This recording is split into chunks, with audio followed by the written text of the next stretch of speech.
तो आइए दोस्तों ध्यान दीजिएगा। अब ध्यान देना, क्यू आर जो है वो 7 सेंटीमीटर है। क्यू से आर आपकी 7 सेंटीमीटर दिया गया है और आपसे पूछा गया है बताइए इसके जो अंदर ये जो छोटे वर्ग की त्रिज्या आपको पूछा गया है ये कितना है। तो छोटे वर्ग की त्रिज्या को हम मान लेते हैं आर सेंटीमीटर, या बड़े आर हम मान लेते हैं बड़ा आर, ठीक है।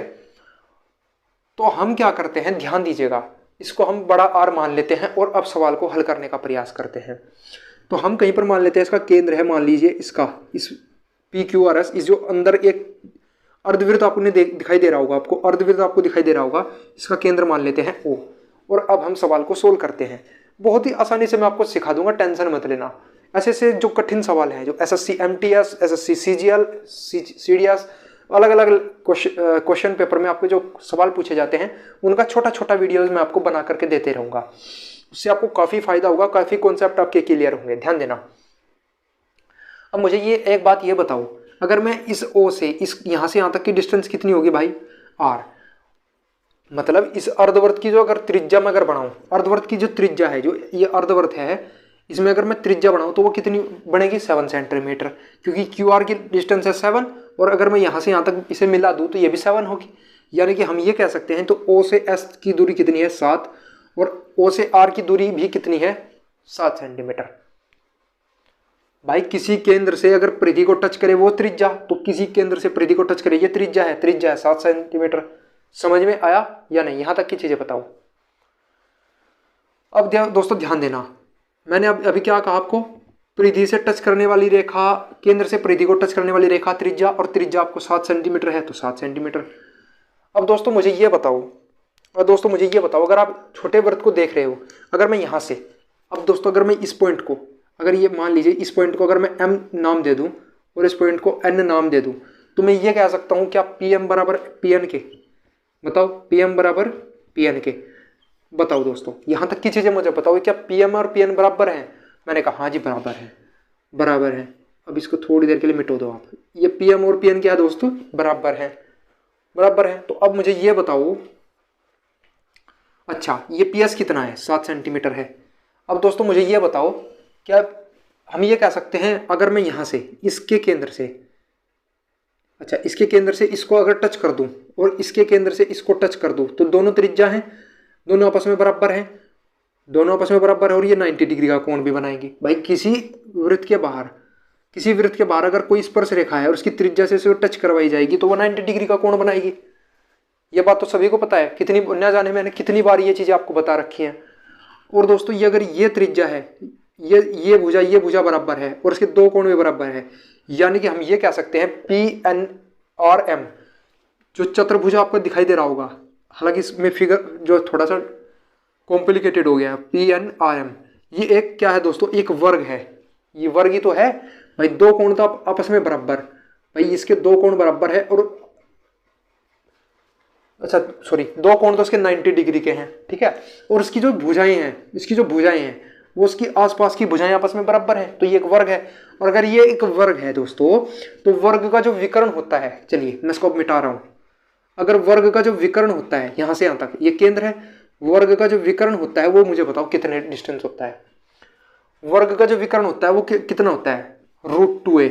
अगर उसकी डिस्टेंस, उसका जो √2r, क्योंकि वर्ग मैंने बताया था ना, जो ये एक वर्ग है, वर्ग की एक साइड अगर r है तो इसका विकर्ण होता है √2r, यानी कि यहां से P से O की डिस्टेंस कितनी आ गई, √2r, और यहां से यहां तक की डिस्टेंस कितनी आई, r। इसकी त्रिज्या को हमने r मान ही रखा है, तो r। यहां तक की चीजें बताओ मुझे किस भाई को समझ में आई, ठीक है। और यहां से यहां तक की डिस्टेंस कितनी है भाई, 7 सेंटीमीटर है, तो 7 और ऐड कर दो यहां तक की, यानी कि यहां से O से P तक की डिस्टेंस आ गई ये वाली। समझ में अब आइए दोस्तों, और ये एक 90 डिग्री का कोण है क्योंकि ये आयत है। आपको पहले ही इसने बोला है जो PQRS है ये एक आयत है और ये 90 डिग्री का कोण है। अगर ये 90 डिग्री का कोण है, अगर मैं इसको थोड़ा सा सही तरीके से आपको खींच के दिखाई दे, तो जो OP है वो एक हाइपोटेनियस का काम करेगी, यानी कि ये एक इसका अगर वर्ग करे, भाई हाइपोटेनियस का स्क्वायर, इसके स्क्वायर प्लस इसके स्क्वायर के बराबर, तो 7 का स्क्वायर कितना दोस्त, 49। बताओ 7 का स्क्वायर 49, 7 का स्क्वायर 49, 49 49 कितना हो गया दोस्तों 98। और 98 का अगर हम वर्गमूल करेंगे तो कितना लिख सकते हैं 7√2, 7√2। अब मुझे यहां तक की चीजें बताओ किस भाई को समझ में आई और नहीं। अब दोस्तों हम क्या करते हैं, इसको मैं यहां थोड़ा सा, ठीक है, अब हम क्या करते हैं ध्यान दो। अब दोस्तों यहां देखो √2r, चलिए अब मुझे ये बताओ √2r प्लस r बराबर, इसे हम लिख सकते हैं 7√2। इस 7 को उस साइड ले जाऊं मैं तो माइनस का हो जाएगा, और इस 7 में देखिए रूट, यहां से तो मैं r कॉमन ले रहा हूं तो अंदर बनेगा √2r प्लस 1, और वहां से मैं 7 बाहर कॉमन ले रहा हूं, उधर बनेगा √2 माइनस 1।